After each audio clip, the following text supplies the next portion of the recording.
Patrick Woodroffe is our on-location guest this week, and he needs absolutely no introduction to the entertainment lighting industry. As one of the pioneers of contemporary stage and effects lighting design, Patrick's worked with some massive music stars like the Rolling Stones, AC/DC, Adele, Elton John and many more. He's also designed lighting for musicals, operas, spectaculars and art projects. He's become a leading global influencer, and in the interview he highlights the importance of networking and connections in addition to creative skills. We talk specifically about a very recent architectural project at the Formula One racetrack in Bahrain. How do you know this location? So we're in my studio outside Bath, in the house that I've lived in for 30 years. And this was an old hay barn with the doors on one side and the open door on the other, which they would winnow the grain from one side to the other. So when we moved here 30 years ago, this is the first thing we did, was to turn this into a studio, and it's been through many iterations in the last 30 years, but it's this nice, safe, secure, interesting place. Do you know how old it dates back to? There's been a house here since 1530. I love telling my American friends that when my house was built, Elizabeth I was on the throne of England. And that's like real old. How did you first start getting interested in lighting? The catalyst to becoming a lighting designer was being expelled from school. Oh, and where was school? So I was at Marlborough, it was a public school in England, and I lasted about a year there and I was expelled. And I went to a school for kind of rich foreigners and people who, didn't fit into the normal public or private school education system in England. And the education itself was terrible, but I learned about human nature, and I learned particularly about people from different cultures. It was a very interesting group of people, only 80 students. Osama bin Laden's brother was there. Joe Morita, the son of Akio Morita, who started Sony, was there and remains a friend to this day. But there were people from India and Pakistan and Egypt and Israel and America and Libya, a lot of Arabs. And it was fascinating education, absolutely fascinating education. So I left there poorly educated academically, but with a pretty good sense of how people worked. And my brother was a roadie in the very fledgling rock business at the time. And I went out on a couple of shows with him.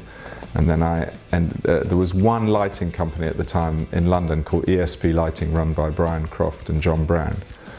And I sort of fell in with that and used to run a follow spot or help unload a truck, and from there started going out on small tours around Europe. No, lighting designers didn't really exist at that time. You kind of, one of you you'd take it in turns to do the lights on some very cursory little small 2 preset lighting board. There was a man called Ricky Farr, and Ricky Farr was the original promoter of the Isle of Wight, the famous Isle of Wight festivals. He was a wonderful crook, but prescient and understood that lighting was really important. And he had a small band called the Heavy Metal Kids, where I was their proper lighting man.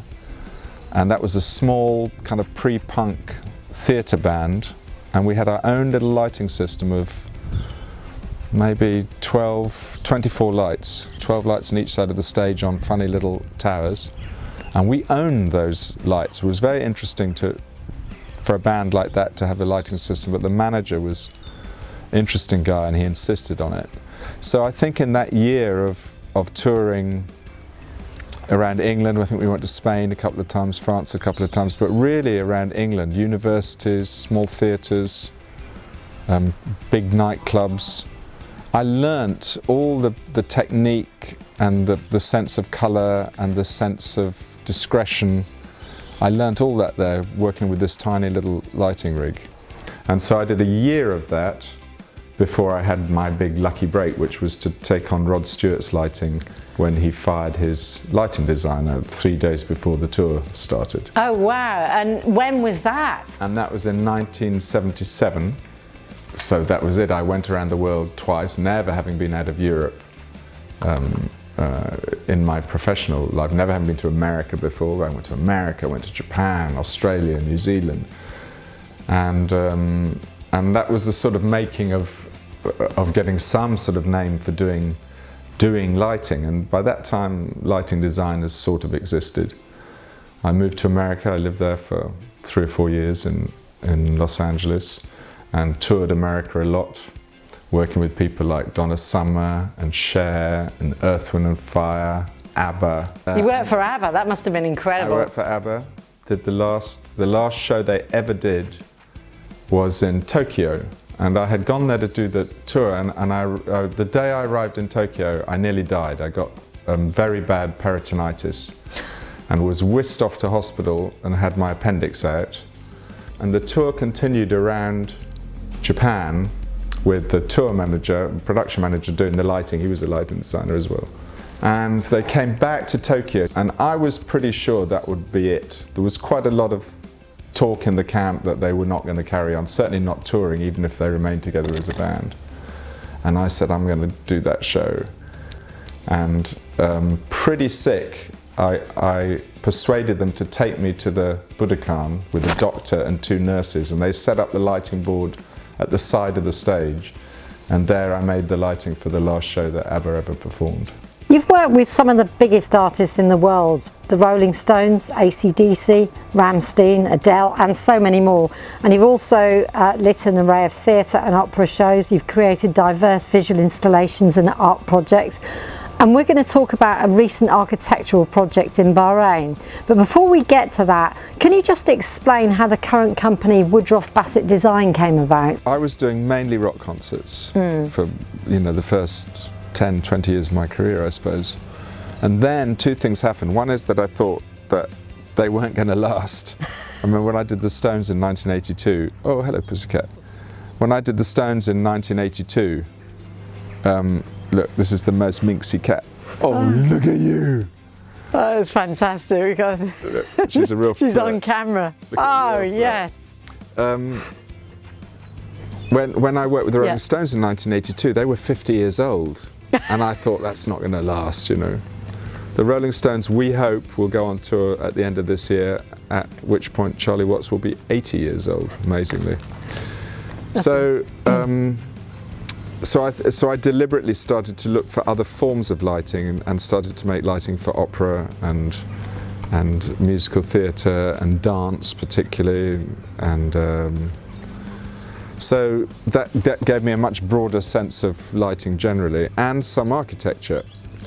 But at the same time, and I was also working abroad a lot more, not with English or American bands, but I would go to France, and the French producer or promoter who had become a friend over the years would say, oh, would you come and do a show for Véronique Sanson or Richard Gottener, or whoever their big stars that were there, of course not heard of anywhere else. In 1999, I was asked to light the Millennium Dome, as it was called then, and all the shows that took place inside it.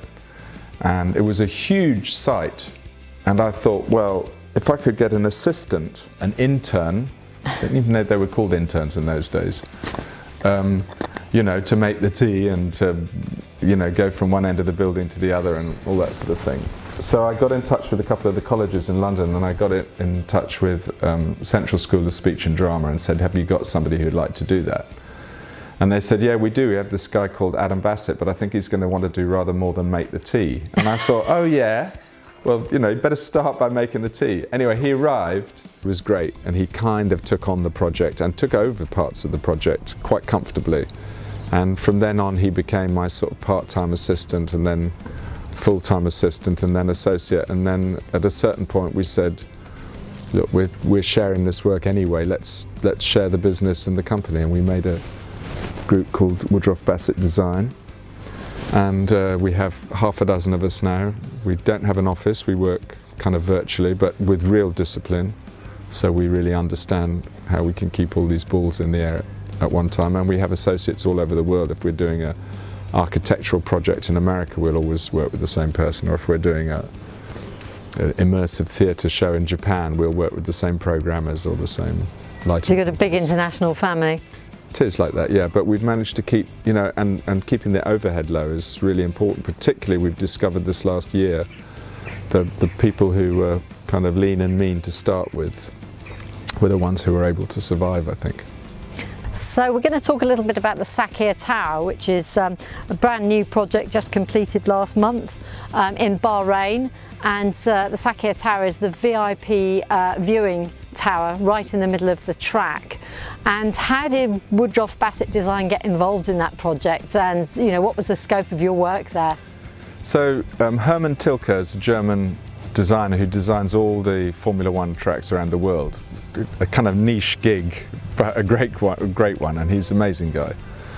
And the centerpiece of the Bahrain International Circuit was the Sakhir Tower, which is this big 8-story tower, circular tower, very elegant, which was always the focus of the background of all the shots in the races, until 6 years ago when they decided to make it a nighttime race to work in with the television schedules in Europe.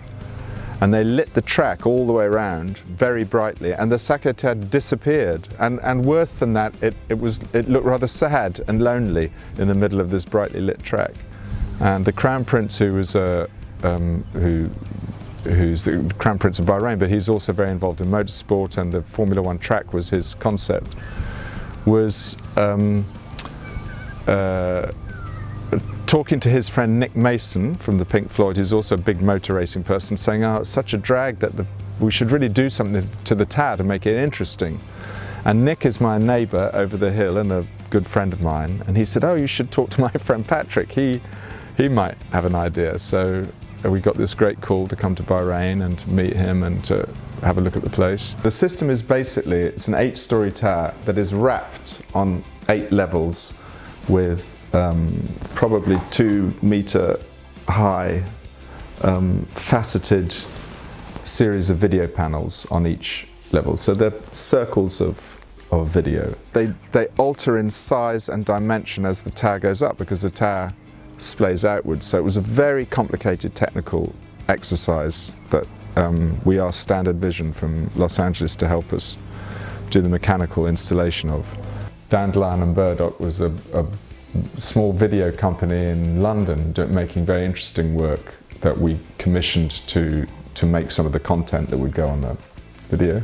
And we also had to make sure that it didn't block the view from people who were inside the offices or watching the race. So they take a form of taking about half the handrail, and also beneath the handrail there's a set of louvers, 4 louvers, that shade the floor from the floor above to shade the terrace below it.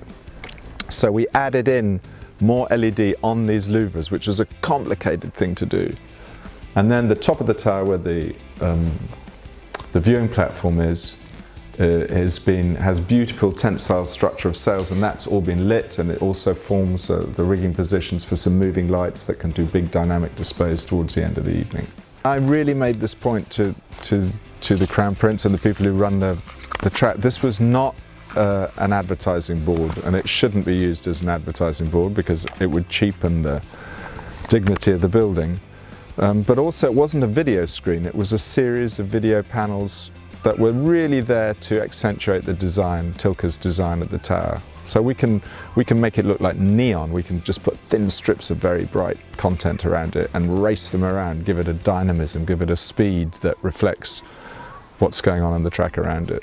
We became quite a direct part of the process because our work was quite tied in with the whole race and the broadcast particularly. So I spent a lot of time in the broadcast centre with the